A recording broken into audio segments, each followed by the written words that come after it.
Selebrasyon ng makukulay na kultura sa Canada ang nasaksihan sa Toronto Diversity Festival ngayong weekend sa Yonge and Dundas Square.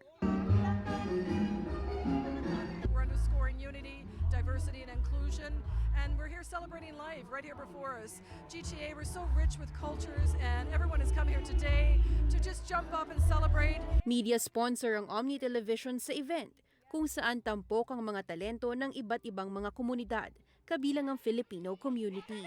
Nagsayaw silang dalawang cultural dance, Cariñosa, and yung isa ay, I forgot na, pero may fashion show din kami. Ayon kay Rosemary Enverga ng Philippine-Canadian Charitable Foundation, bukod sa mga pagtitipon sa loob ng komunidad, mahalaga ring makilahok sa mga kaganapang kinakampyon ang diversity ng Canada.